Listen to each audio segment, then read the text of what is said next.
안녕하세요. 일용할 양식 구독자 여러분, 천안지구 홍하빈 간사입니다.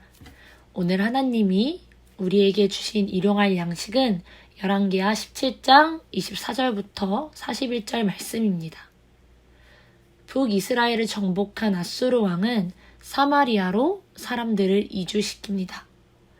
이주민들이 사마리아 땅에서 하나님을 경외하지 않자 하나님은 사자들을 보내 몇 사람을 죽이십니다. 이때 한 사람이 나타납니다. 사마리아 땅의 신의 법, 여호와 하나님의 법을 알지 못해서 일어난 일이라고 알려줍니다. 이에 아수르 왕은 제사장 한 사람을 사마리아로 데려가서 하나님의 법을 이주민들에게 가르쳐 줍니다. 제사장은 베델에 살며 어떻게 여호와 하나님을 경외해야 할지 이주민들에게 알려주기 시작합니다. 다른 신을 경외하거나 경배하거나 제사하지 말 것, 하나님의 율법과 계명을 지켜 행할 것을 알려주었을 것입니다. 하지만 이주민들은 그 가르침을 무시하고 자기 멋대로 지냅니다. 우상과 하나님을 같이 섬기길 택합니다. 사마리아 사람이 지은 산당에는 자기 민족의 신상들을 만두어 두게 됩니다.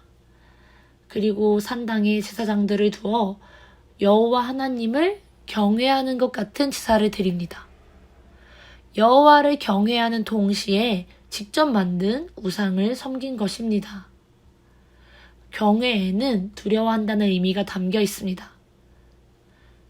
바라보는 대상이 두려울 만큼 큰 존재임을 인정하는 것이죠. 하지만 이주민들은 하나님을 유일하신 창조주로 여기지 않고 이스라엘, 이 사마리아 땅을 지켜주는 신 정도로만 생각했습니다. 이스라엘 땅에 살고 있기 때문에 이 땅의 신이 두렵긴 하지만 이방신도 함께 섬기는 모습이었습니다. 자신들은 여호와를 두려워한다고 생각했습니다. 하지만 여전히 이들은 이방신들을 섬기는 모습을 가지고 있었습니다. 성경은 본문의 34절에서 사실 그들이 여호와를 경외하지 않고 있다고 말해주고 있습니다. 하나님과 이방 우상신을 함께 섬기는 이들의 모습을 보면서 우리들의 신앙생활을 돌아봐야 합니다. 하나님과 함께 섬기고 있는 우상이 있진 않은가요? 우상은 단순히 눈에 보이는 신상이나 이단, 교주뿐만이 아닙니다. 하나님과 같이 생각하며 절대적으로 신뢰하는 모든 것이 우상이 될 수 있습니다. 현재 내가 포기하지 못하고 있는 것, 내가 의지하고 있는 것이 우상이 될 수 있습니다. 돈, 명예, 권력, 능력, 외모, 학벌 등 모든 것이 우상이 될 수 있습니다. 제가 하나님과 함께 섬겼던 우상은 사람들의 인정이었습니다.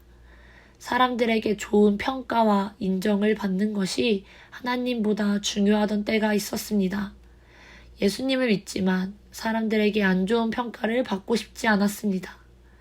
그래서 사람들이 싫어할 테니까 복음을 전하지도 않고 식전 기도도 눈치 보면서 하고 때론 안 할 때도 있었습니다. 주일에 예배를 빠지고 친구들과 놀러 간 적도 있었습니다.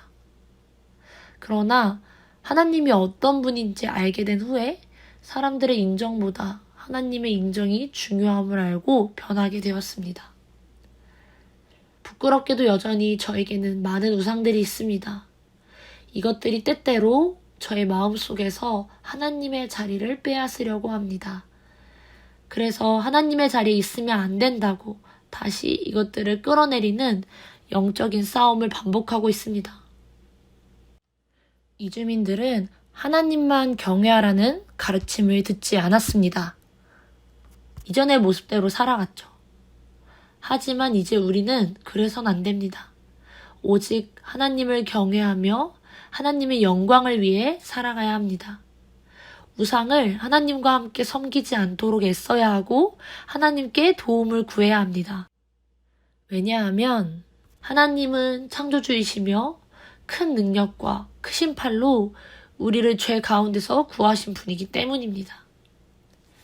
현재 하나님보다 더 소중하게 여기는 것이 있으신가요? 하나님과 동등한 자리에 두고 있는 것이 있으십니까? 이 시간 그것들은 버리고 은혜 앞으로 나아가길 소망합니다. 하나님 앞으로 나아가길 소망합니다. 우리 힘으로는 이 우상들을 포기하기 어려울 수 있어요.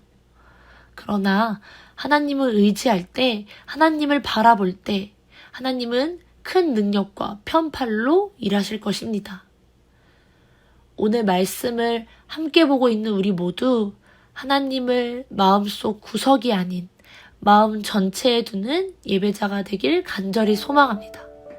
오늘 하루 그 마음속에 전체를 하나님께 두며 승리하시길 간절히 소망하고 기도하겠습니다.